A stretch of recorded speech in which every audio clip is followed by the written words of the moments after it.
¿Qué onda? Thanks for watching Doing Life with Jenny. If you're new here, I just moved from the US to Mexico, to the state of Hidalgo. Today we're talking about something that really bothers me here in Mexico, and that's all of the dogs in the street.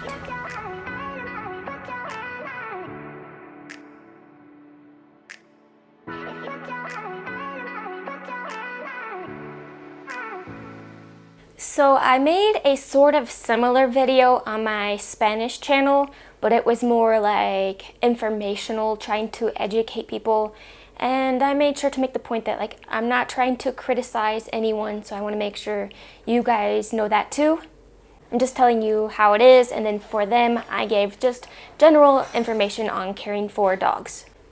But here in Mexico, especially in smaller towns, there is a huge problem with dogs on the street.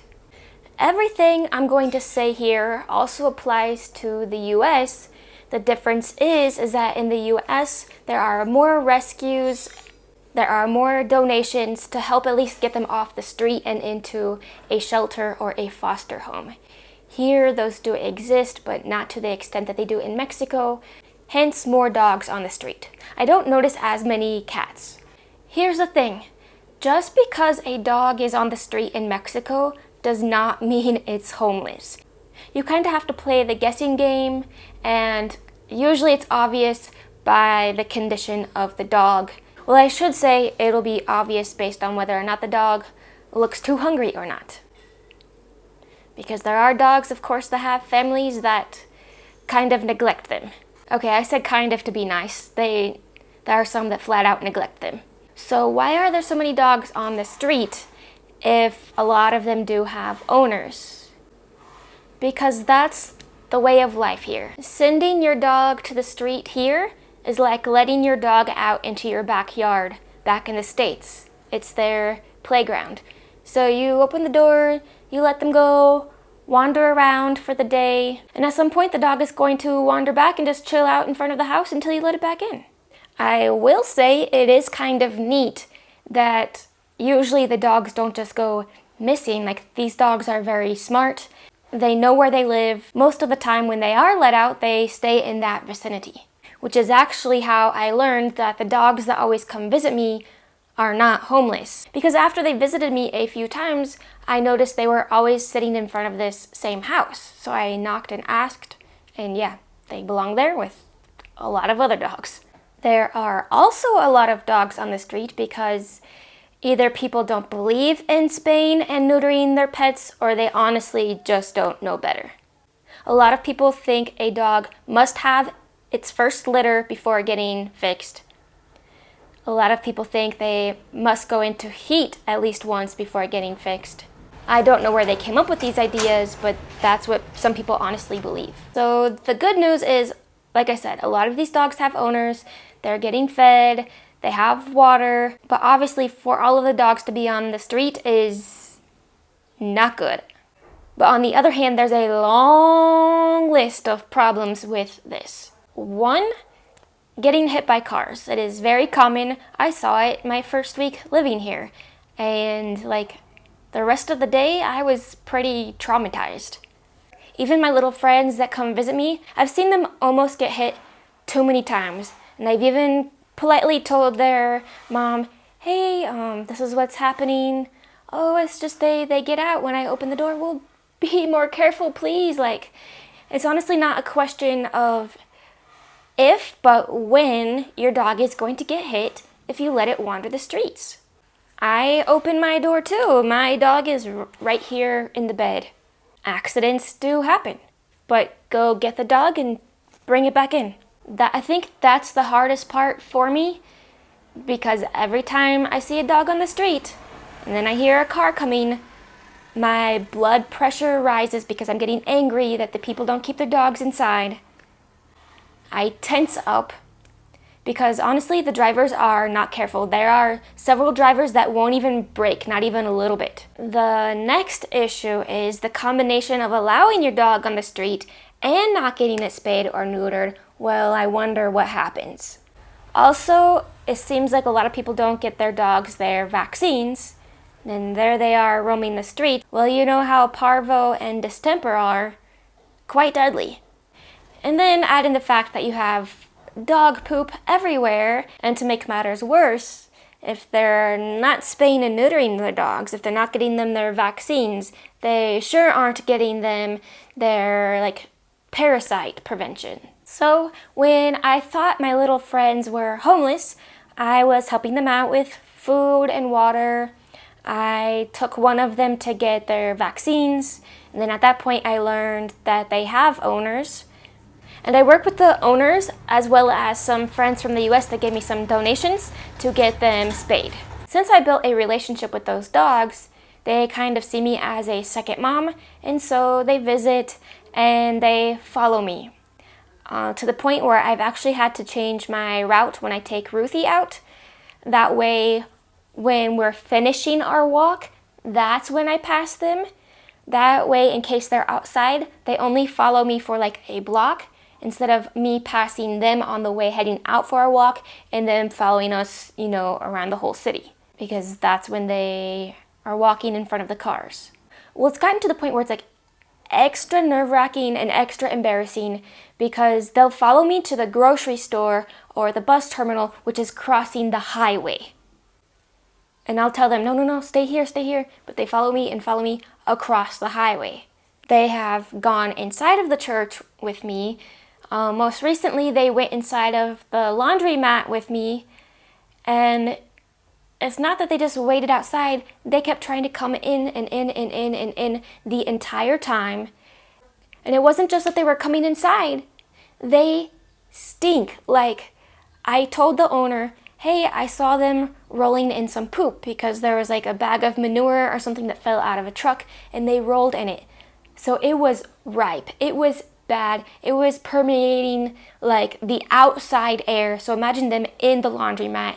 And I kept saying, I'm so sorry, these are not my dogs. They follow me. I was so embarrassed. But then it also makes me look bad if I'm trying to yell at a dog to get out or trying to shoo a dog away. That's not how I treat animals, but people have put me in this situation. Speaking of looking like I'm mistreating animals, some of the dogs try to attack you, especially if you're with your dog. I'm very good at keeping Ruthie safe. We approach carefully, and you just pretend like you're gonna throw a rock. I would not actually hit a dog with a rock unless it was actually attacking her. Then of course I'm going to defend my baby. Yeah, I have to pretend to throw a rock at dogs. It is very common for people to walk around the block doing their exercise with walking sticks, because dogs just try to attack. They're very territorial in some cases. Luckily, the dogs know Ruthie and me at this point, so they leave us alone. But if I start having these other dogs following me, then yeah, they start to attack again. The other thing about my dogs that are my buddies is that when they follow me, it looks like I'm not taking care of them, but they're not my dogs. I would never own a dog and not take it out on a leash or have it in a fenced yard.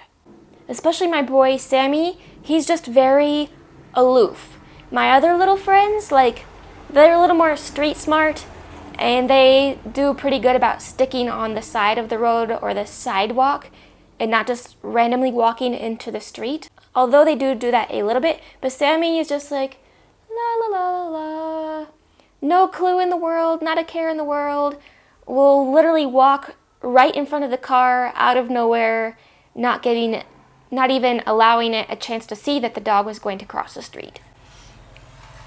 I know better. If I see a dog on the side of the road, I'm going to assume he's going to dart out any second, just because I've seen how they are. And I've learned this after being here for a week. Well, now I've been here for 3 months. But if I know that after a week, you know that if you've been living here, but people just do not care. It frustrates me. So let me tell you about my boy Sammy. He's a black lab or black lab mix, and I thought he had a similar situation where he kind of lived on the street, but that he had an owner because he was always in front of the same store. And there's a house next door to the store. So I thought he lived there, but he was also a little skinny. So I fed him and gave him some water, and eventually I was able to pass by one day when the store was open, and I asked if that was their dog. And they said, no, he just hangs out there, and they also feed him and give him some water.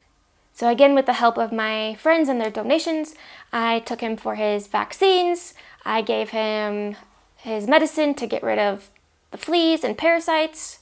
And I just took him yesterday to get him his booster shots. So now, like I'm saying, he follows me around too because he knows me, he trusts me, I feed him. But to get from the little store he lives at to my apartment, there's a dog he does not get along with. And every time we pass there, if the other dog is out, because why isn't he inside of his fence? I don't know.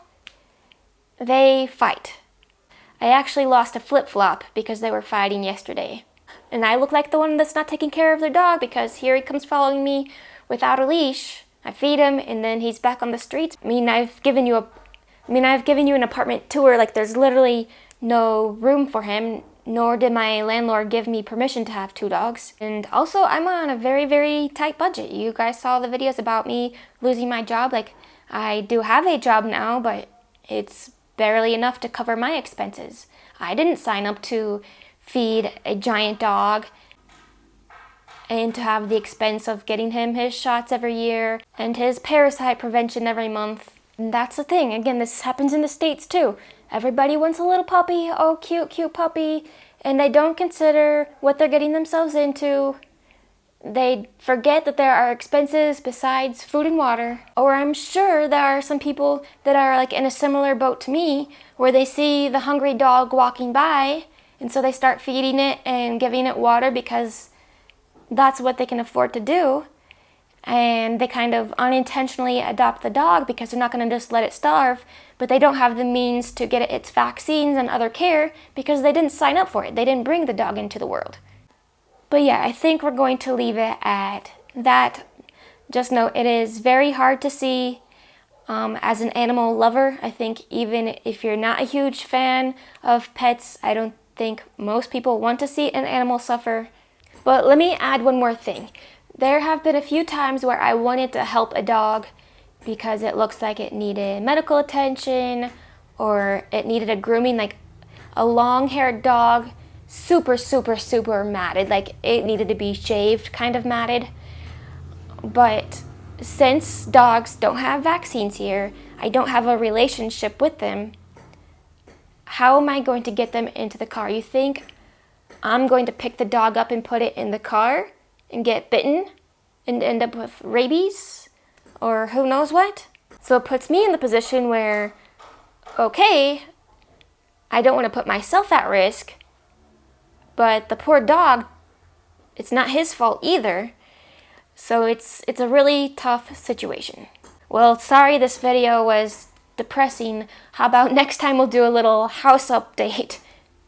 Thank you so much for watching today's video. If you would like to see more content about me living in Mexico and building a house here, be sure to subscribe and turn on that notification bell. Adios.